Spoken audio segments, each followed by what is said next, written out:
Vamos fazer então mais uma peça de memoriais escritos, mas ao invés de a gente ler de novo toda a questão, fica bem cansativo para todo mundo, então eu vou contar rapidamente a historinha para a gente ver qual vai ser a essência da nossa tese de defesa, tá?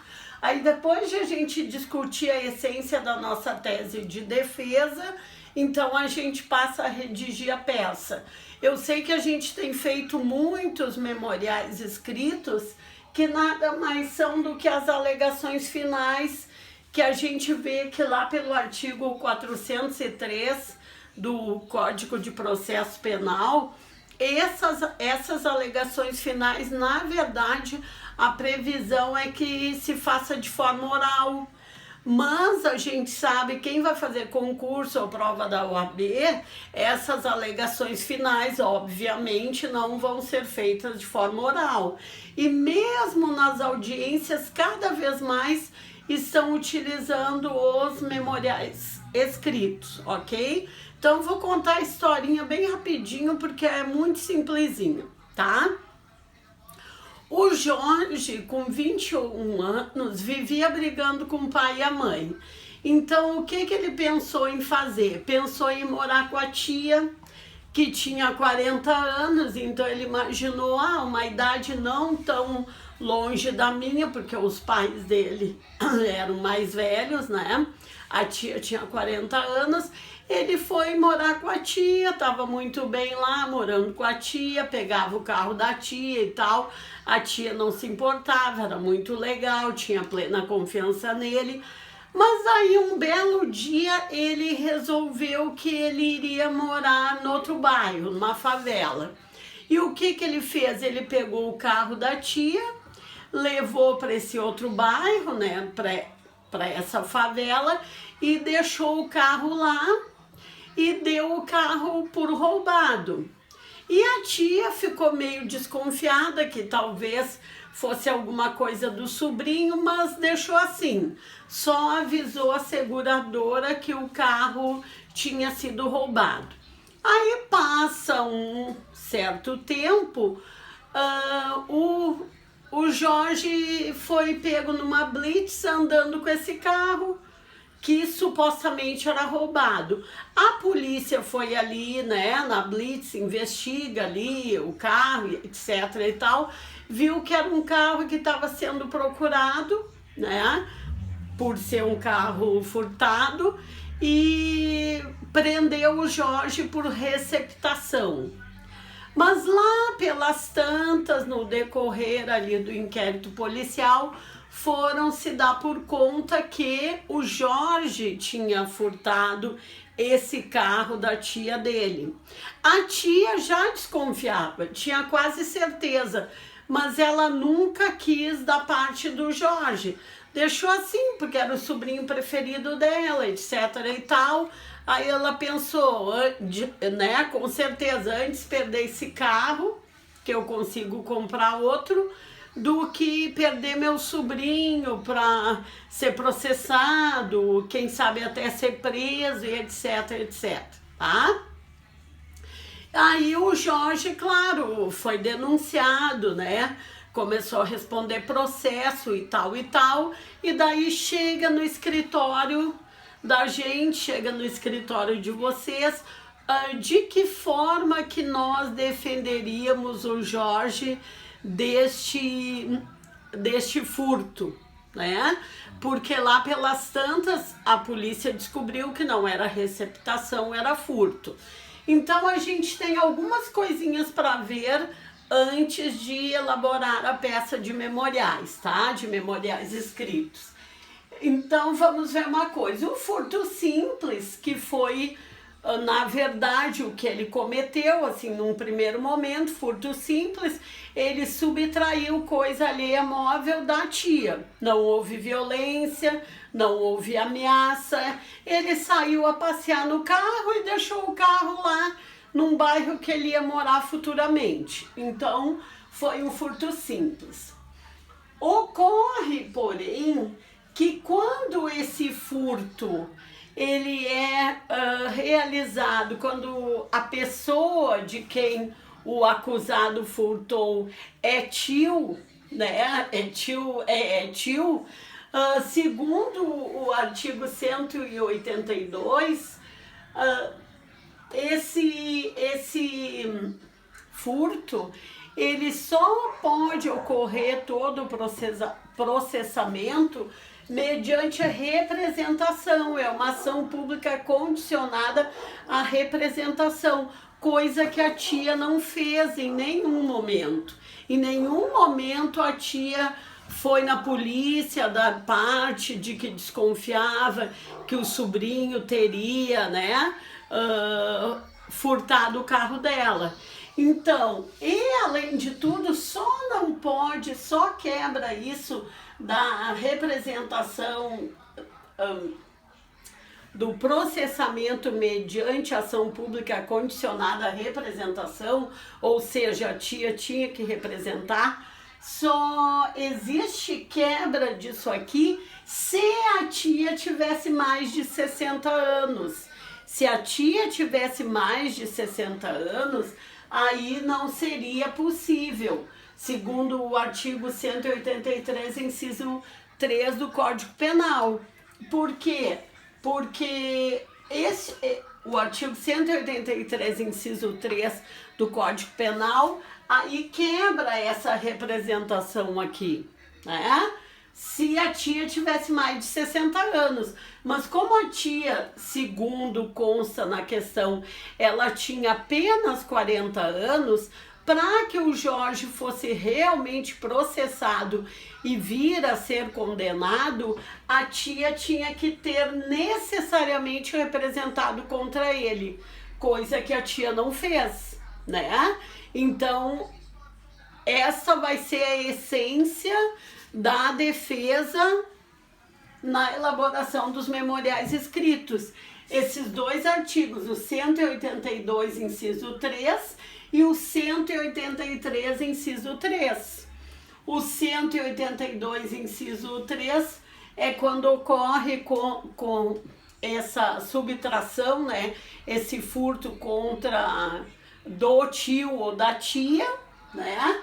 E o 183, inciso 3, é quando há essa quebra, essa, digamos assim, não necessidade da representação, se da ação pública condicionada à representação, se esse tio ou essa tia tivesse mais de 60 anos, que não era o caso, ela tinha 40 anos. Então, gente, a partir disso, nós em seguida vamos elaborar a peça novamente, né, a nossa 50ª peça de memoriais escritos.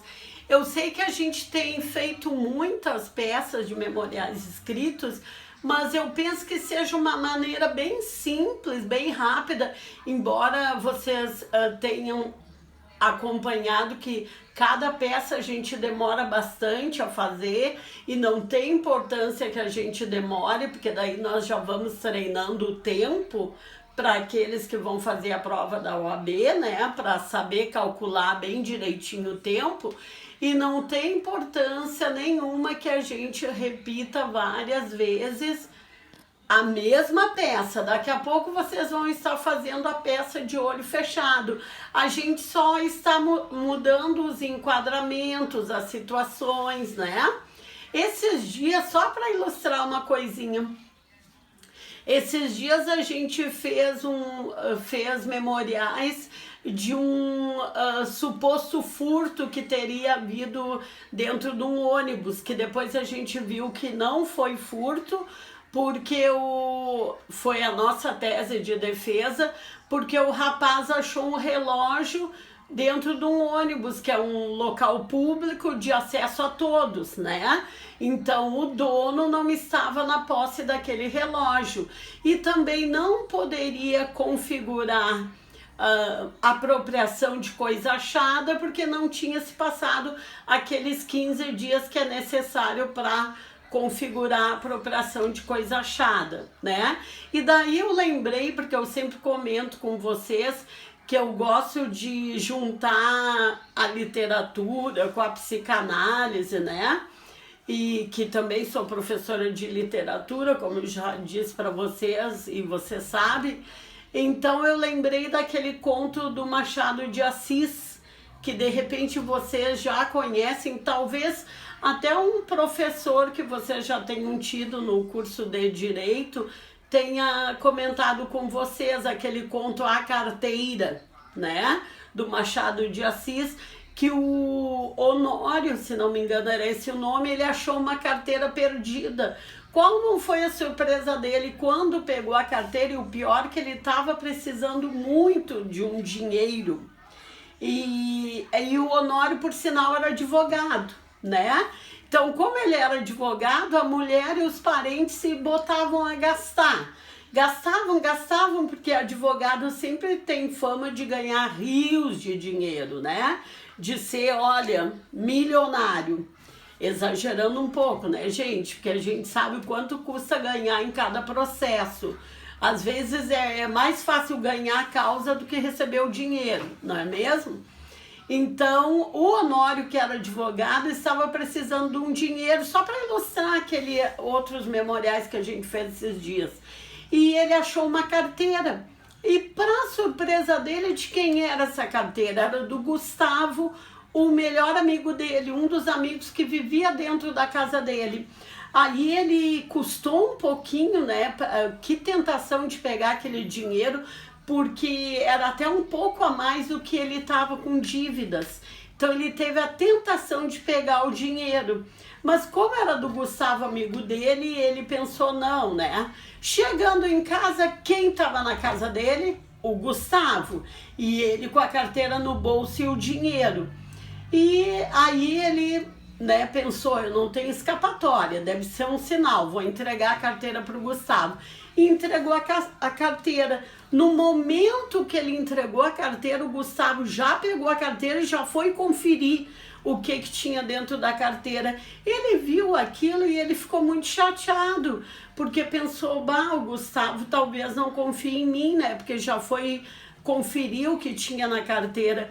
Mas o que ele não sabia, que o Machado e nós também não sabíamos, que o leitor do Machado, a gente só vai ficar sabendo bem no finalzinho, é que na verdade o Gustavo tinha feito aquela cara e tinha levado um susto tão grande quando viu que o Honório que tinha achado a carteira dele. Não era por todo o dinheiro que tinha ali dentro, era por bilhetinhos que ele ia guardando, que estavam ali ainda, bilhetinhos de amor que eram de quem? Da mulher do Honório, da Dona Amélia. Então o Honório ficou meio chateado, saiu dali, deixou o Gustavo e a Dona Amélia ali juntos, né? Ficou chateado porque o Gustavo foi conferir se estava o dinheiro ali, isso o Honório pensando, mas ele estava conferindo se estavam os bilhetinhos de amor, que o Honório nem se deu por conta. O Honório estava preocupado com o dinheiro que estava ali, as dívidas que ele tinha. E ficou chateado pensando que o Gustavo também estava preocupado com o dinheiro. Mas não. Aí o que acontece no final desse conto, que chama A Carteira? O Honório, o Gustavo, tira os bilhetinhos bem rapidinho ali de dentro da carteira, entrega para a Dona Amélia, que é a mulher do Honório, e ela rasga, segundo o Machado de Assis, em 1000 pedacinhos, em 50 pedacinhos, sei lá, e daí eles ficam aliviados. E como o Honório era advogado, o Honório também, lá num trechinho bem pequenininho do conto, pensa, eu não posso ficar com essa carteira, porque essa carteira está identificada que é do fulano, né? Porque tinha vários cartões de visita ali e tudo. E quando é do fulano, o que a pessoa tem que fazer quando acha? Tem que entregar ou pro fulano, tem que localizar a pessoa, ou tem que entregar para alguma autoridade competente, né? Então, só uma curiosidade que eu me lembrei para ilustrar quando se acha alguma coisa perdida. No caso do memoriais que a gente fez, não tinha identificado, porque era um relógio que foi encontrado dentro de um ônibus. O ônibus é um lugar público, né? Então não estava na posse de ninguém e não tinha como o rapaz que encontrou o relógio identificar o relógio, não tem nome. É diferente ali do conto do Machado, ok? E nesse caso aqui, o furto simples também, o Jorge acabou não sendo enquadrado. Por quê? Porque ele pegou alguma coisa que era da tia e a tia tinha 40 anos, ou seja, tinha menos de 60 anos. Então, o único jeito do Jorge ser enquadrado é se a tia tivesse representado contra ele, porque nesses casos necessita ação pública condicionada à representação. Então essa vai ser a essência da nossa tese de defesa nos memoriais escritos, ok? Então agora vamos passar a elaboração da peça, tá? De novo.